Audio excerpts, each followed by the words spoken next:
Hey, what's up, guys? We're back for the third installment of the Shiny Happy People, the Duggar family documentary. I'm sorry if these videos are, 1 and 2 came out and then 3 took a week to come out. It's a lot doing this. I'm trying to get used to doing this episodic style of YouTubing because I'm used to just getting on YouTube and just spouting off whenever I have the time and feel like it. So making time is a little bit different. So let's just jump into episode 3. So episode 3 opens with the Megyn Kelly interview with Jessa and Jill. And to me, this was a massive misstep. I don't understand why her parents thought this was a good idea to have them go on Fox News and the Megyn Kelly and do this interview. To me, it kind of seems like they were trying to protect Josh at all possible. And if the victims but the victims kind of say, we forgive him, we're moving on, then it makes Josh look like, okay, it really wasn't that big of a deal. If the family's okay with it, then we need to be okay with it. That's how it came across to me. And it seems like a lot of people, and it also came off that the girls were kind of having to admit that they played a part in their own abuse. And I know that's not what they were saying. They were saying things like they were asleep and they didn't even know, and their parents told them, and that coming forward was the right thing to do. It also felt very much like we have to come out because we did something wrong. Even though they weren't saying that, that was the vibe that I got. And when you think about interviews further with Jill, she still has that kind of, this might have been my fault. I shouldn't have done this and this, and it's just a weird vibe to me. It's not coming off as, we were violated by our brother, and I'm trying to fix the light. We were violated by our brother, and nobody was there to protect us, and nobody's here to protect us now. So 19 Kids and Counting is then canceled, and they return with the show Jill and Jessa Counting On, which is basically them heading up the shows and them just having kids and showing their married life, and it basically means to me that they're continuing to exploit their sexual assaults on the show, because you're basically saying everybody knows 19 Kids and Counting was canceled because of what Josh did to them. Now we're making these two women who were the victims of this abuse, I guess it was supposed to show their survivor's journey, but to me it was just more exploitation. These women could have easily just gone quietly, got the support that they needed, and maybe came back later, but these shows were back to back. And there was no wiggle room for them to actually kind of get peace of mind as to what happened to them. Because even Derek Diller, Jill's husband, said, I didn't even know any of this happened until it came out. Then we're filming. Now we're doing our own show. And when you see the girls on Jill and Jessa Counting On, or even in the Megyn Kelly interview, the girls look dead in the eyes. They look just kind of like, we're just sitting here because we were told that we have to do this, and we're just going to keep doing it, and it's fine. And, no one asked me to do it. So Jill and Jessa Counting On, but Jim Bob Duggar is still a part of the show. He's still kind of the goofy character, blah, blah, blah. They do this whole scene of, I guess they're supposed to be they're in Asia. I don't know what part. I'm assuming Japan, because they did the geisha theme. And holy cultural appropriation Batman. Who thought this was a good idea? What production person thought that it was okay to do this thing where we have white people in, I don't even know if we can call it blackface or yellowface. That seems racist, but that's what it was. It seemed very racist to have these white people dress up as Japanese people and do this whole little skit about picking husbands. And also, why did they pick doing the geisha theme? Do they know no history of what geishas actually were? Because from history that I've known is geishas were courtesans, and that's not what the Duggar girls are. So it was very weird. It was very inappropriate. I just thought it was very silly, but I guess they're just trying to keep the show going and keeping it entertaining. And they do this whole thing of Duggars all over the world. I think they went to Ireland, they went to Spain, they went to all of these places, and they showed Jim Bob Duggar kind of stop and preaching to people and trying to bring in the love of Christ. And it's just very, please take y'all white asses home and sit down somewhere. And before people are like, oh, you're just saying that because they're white. No, I would say that too. There was a show on Bravo with the family that was a black family of pastors, because the pastors also Pastor Phaedra Parks. I forgot what their name is, but it was a whole bunch of, it was a black preacher and wife. They had a whole bunch of kids who still lived with them. The entire family was unattractive. I'm sorry, they were. But if they were doing something like this too, I'd be like, ew, no, don't do that. Stop that. Please go sit down somewhere. Ridiculous. So they move into the part of how the girls were always set up with their partners. And it comes off extremely old school, Indian culture. And I can say that because my husband is Indian and I understand the culture very well. But I'm saying old school, where you were matched with someone and that was just it. That was going to be your husband because your families decided that you were going to be matched and you were going to get married, and that was your courtship, and that's it. And that's how it comes off with Jim Bob Duggar. He would want to pick the husbands, or at least have a say-so. And they were joking around in the interview because they had to sit down with all the girls and their new husbands about like a 45-page questionnaire they had to fill out. And everybody's like, no, that's not a joke that we're telling you. Like, they really had to fill out a 45-page questionnaire to be with us. And I know a lot of people think it's so cute and wholesome that the dad is so involved in their relationship. It's not cute and wholesome. The cute and wholesome thing is when you have to bring your boyfriend home to meet your dad. Or before the boy pops the question, he asks the father first. The father walks you down the aisle. Like, all those are cute, wholesome things in Christianity, or living a wholesome, chaste life. Having your husband, having your father actually have a say-so in who the man you date is very odd. And this is honestly how we meet Derek Dillard. Derek Dillard said he had never known the Duggars and any of that kind of stuff. I kind of don't believe him. I don't know about anybody else. I think he knew who the family was. There's not a whole bunch of fundamentalists who live in Arkansas Arkansas. I love calling it Arkansas. So it blows me away that he just had no idea. And by this time they had been on TV. A lot of these specials had aired, but whatever. He said he called on Jim Bob to be his prayer partner while he was in Nepal, because Derek was, for lack of better words, a missionary. I mean, he wasn't just spreading some IBLP stuff across the United States. He was in Nepal, of all places. And I think they also ended up in Argentina, him just being a missionary, which I think is fantastic. So Jill ends up going to Nepal at one point, and Derek starts courtship with her because Jim Bob likes him, and that's what he wanted his guy to get in. Jill says that her dad wanted his guy to get in, and it just sounds gross to me that your dad is picking your husband. But Jill and Derek honestly seemed happy. I don't know if Jill would have picked him on her own. I actually don't think she would have picked him on her own. I think she just jumped in with both feet because her dad wanted to. And I think that is with a lot of arranged marriages, like I said, Indian culture, and I think Mormonism maybe, and a couple other religions do arranged marriages. I think Asian cultures mostly do arranged marriages. I think you don't really want the person at first or love the person at first, but love grows, and then you end up having a foundation that's based on, learning somebody and knowing them and being a real partner to them, and you guys kind of grow together in love. And that's why I've never really been against arranged marriage. It's not for everybody, but I know a couple in my husband's realm who they were arranged. They were arranged when they were, I want to say, teenagers. I don't know all the ins and outs, but both families basically made this decision, for lack of better words, and they've been together for a while now, and they're very, very happy together. So it does work. It's not all just like, my parents are forcing me and he hates me and he's beating me. It's not always like that. This is not a Tyler Perry movie. But anyway, Jill and Derek get married. It is the highest rated episode of, I think we're still on 19 Kids and Counting at this point, but it was the highest rated episode. Before they got married, though, Jim Bob was basically telling people, you need to sign this contract, and nobody read it. If my mom put a contract in front of me right now, I probably wouldn't read it. I'd be like, okay, Mom, you want me to sign this? I don't care. And come to find out, that contract was basically a commitment of your life for the next 5 years. And that is a lifetime when you think about the commitment of filming. Even as a YouTuber, like I'm getting these videos out to you guys late for this documentary, because there's so many other things that go on in my life on a regular basis. To have my camera in front of my face 24/7 to record content, I don't know if I could do that. When you think about other YouTubers who post everything constantly and editing and the whole process, I don't know how they do it. It is a massive commitment. It is very hard to put that much of your life out there and not keep any part of it.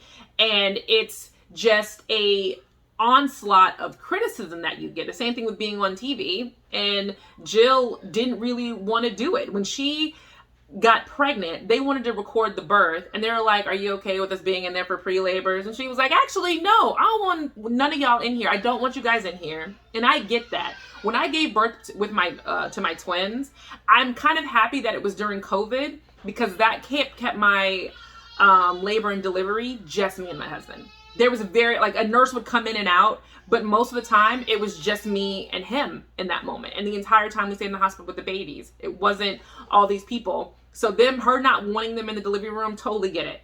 But because of the contract, even though they fought back a little bit, they still end up having to film a lot of the birth process. The even more frustrating part is that they had to do it on their own. So it's one thing, and I keep saying one thing, it's one thing to have a cameraman shooting at you and you're just having a regular conversation. Is it annoying and frustrating? Yes. It's a whole other thing to be in labor and your spouse is trying to support you and you're having to hold this camera and you're having to prop this camera up. Oh, we got to talk about this. Oh, did we write down this? Oh, this camera shot. That is distracting from the whole process. And apparently she was in labor for like 2 or 3 days. And I still think it's better than what Anna went through, because she gave birth in a tiny bathtub in the bathroom with cameras and her sister and mom, mother-in-law, that kind of stuff. But it's still way too much that anybody has to go through. Anna's birth video was nuts. Like, I didn't see that on the show because I don't watch the show like that. But to be giving birth in the bathtub at home in a tiny condensed space and there's a camera in your face and you are naked from the waist down. She probably wanted to be naked from more up, but she can't because there's a man in the room. So it's just awful. And when you look at these episodes, the giving birth episodes and the wedding episodes are the biggest rated episodes of the seasons.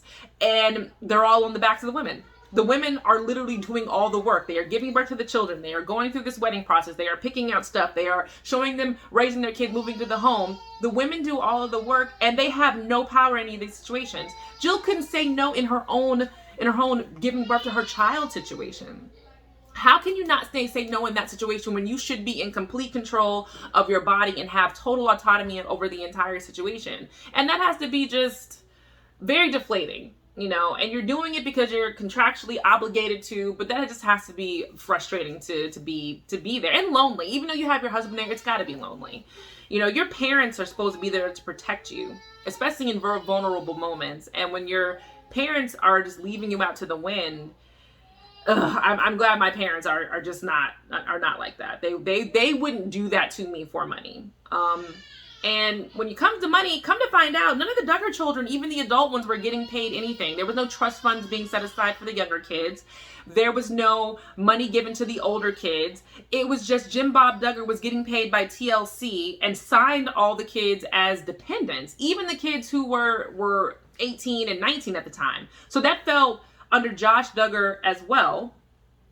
And that's interesting because when Josh Duggar got kicked, I think, what did he get kicked out of? He got kicked out of some lobbying firm and he ended up having to go sell used cars. I always thought that was weird. I'm like, yeah, he's selling used cars, but they made a lot of money from the show. Why doesn't he have any of that money from the show to fall back on? And that's because Jim Bob didn't give them anything. And he also had total financial control over Jill and Jessa Counting On, a show where he was just a bit player in. He was just a sidekick. He gave them nothing.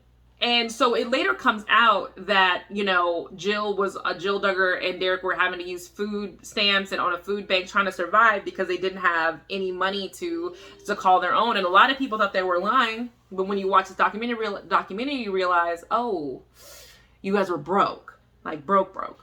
So let's go into IBLP. And instead of going to college in IBLP, because college is completely useless, it's not going to give you anything, you end up working in these different little hubs of IBLP. Like they have Excel and then Alert and all these different little academies where the teenagers would go and work in. And honestly, it's just free labor.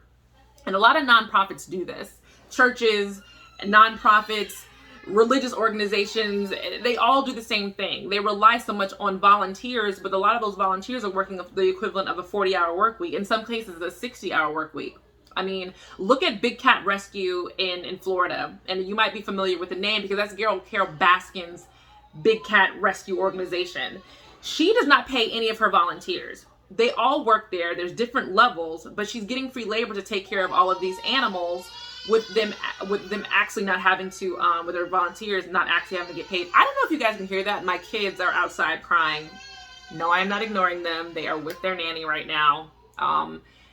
I'm doing a break to record some video before I go back to work, but they're just upset that I'm in here. But I'm gonna keep going just in case you hear little people crying. You might see one run up to the glass. We won't see it, but I can see it. Anyway, they're getting free labor, but no, Big Cat Rescue. So Big Cat Rescue, like I said, is the same thing. Carol Baskin has openly admitted to their volunteers just here to work because they love the animals, but they're working 60 hours a week and getting nothing. So it's kind of disgusting. And then when we look at like another part of the kids are joining the free labor, there's something called Alert. Alert is a paramilitary boys camp. It's like a fake army. It's a religious militia. And a lot of Christian organizations do this, and it confuses me because I don't know why they want fake army so bad. Or do they plan on rising up against the government? Because that's how it sounds like to me. I mean, it's one step away. You know, these training centers are basically indoctrination. We have been talking about for the past year, you know, the LGBTQIA community is indoctrinating kids.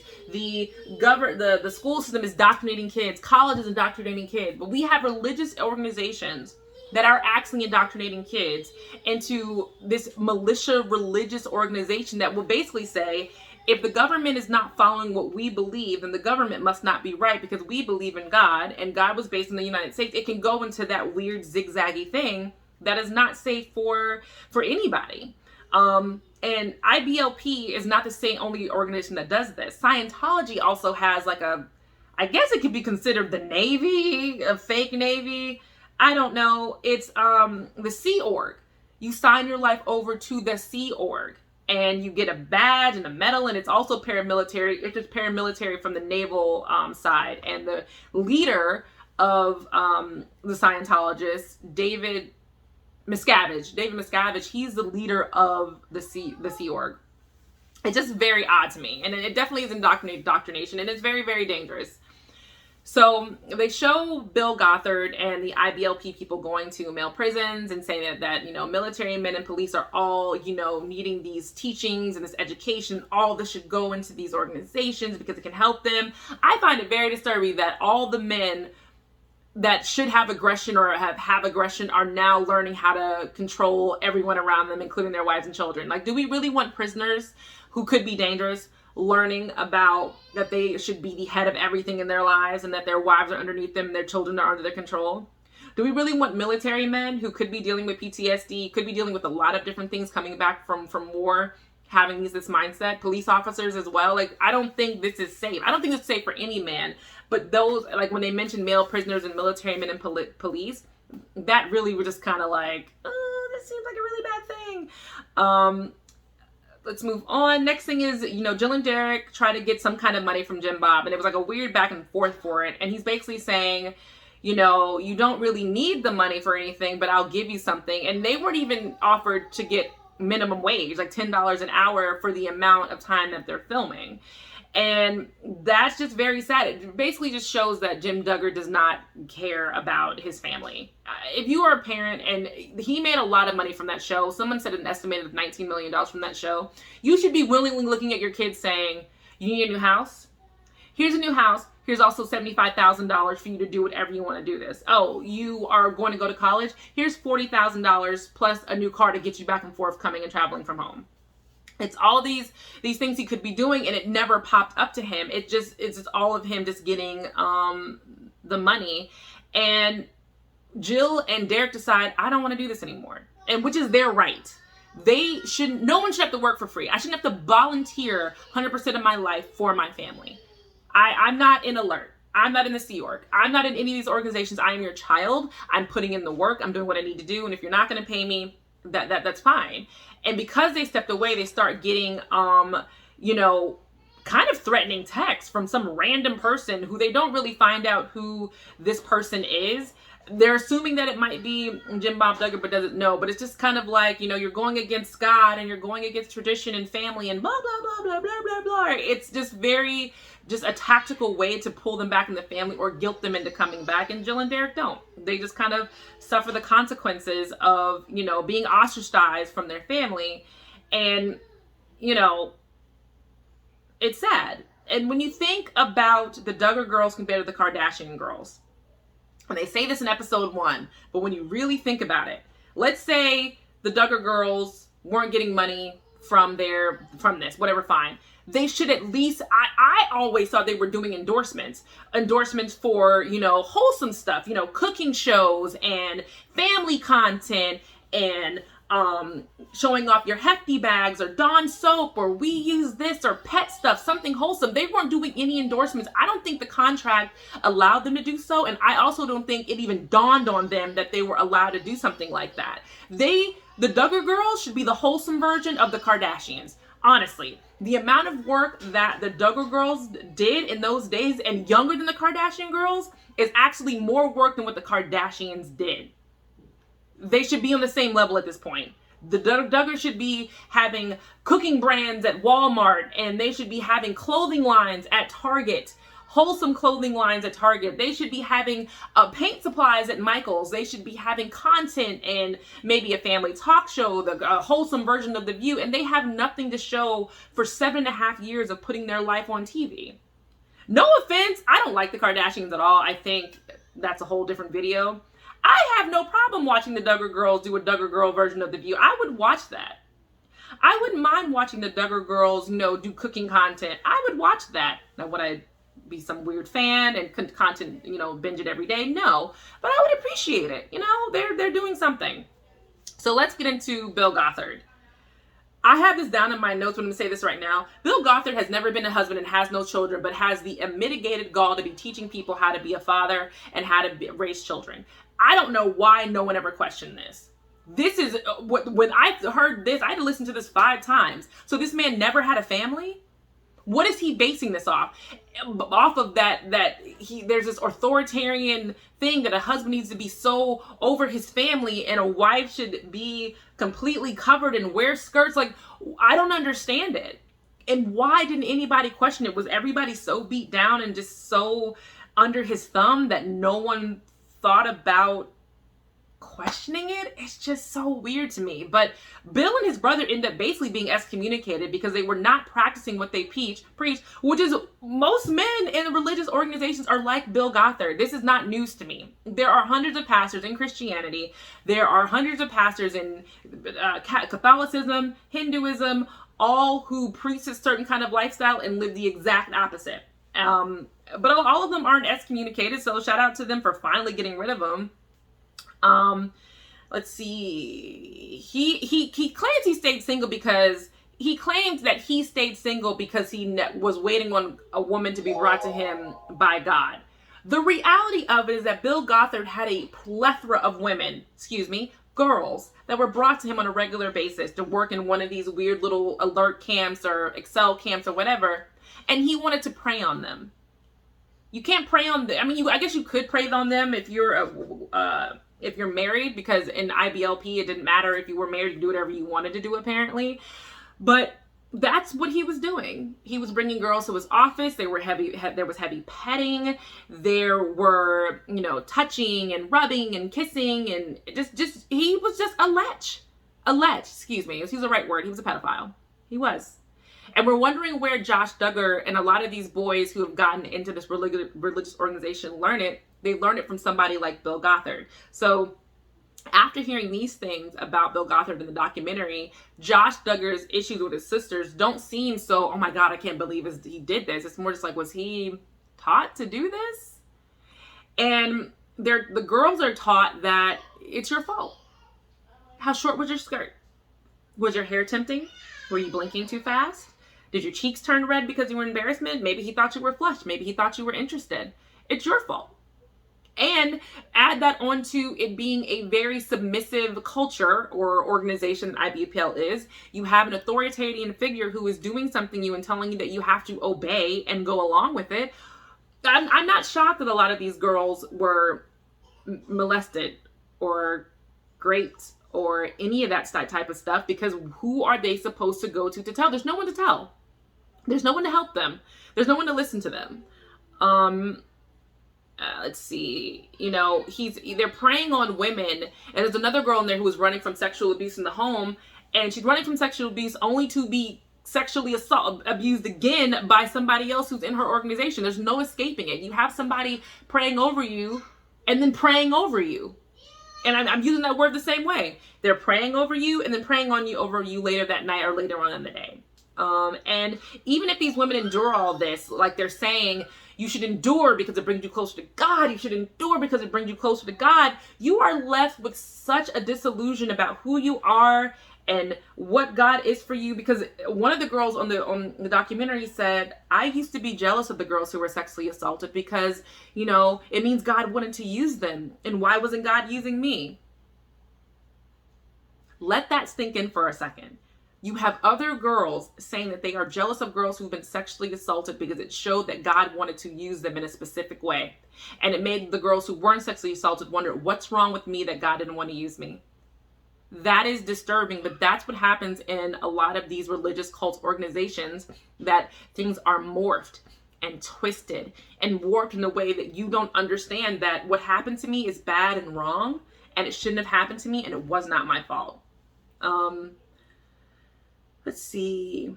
So we end the documentary with Homeland Security basically shows up out of nowhere because Josh has been arrested for child porn. And they show up at certain people's houses and want to know, hey, so yeah, we need to know what's going on. Do you know where your brother is? Do you know where your cousin is? Do you know what he's done? And I've actually listened to the full interview of Josh Duggar. I listened to it a year ago when it came out, when he was talking to the police in the car. And it's about 2 hours long. I recommend people hearing it because he's talking to them like he did something wrong, but it's not that bad. You know, I'll just get a slap on the wrist. It's no big deal. It's fine. And it's a very interesting interrogation to listen to. So that is episode 3. I'm glad this is out. So please drop in the comments. Let me know your thoughts. I can't wait to get an episode 4. Episode 4 will be out probably later today. I'm going to try to get out 2 videos in one day. So let me know your thoughts, and I will see you in the next video. Bye.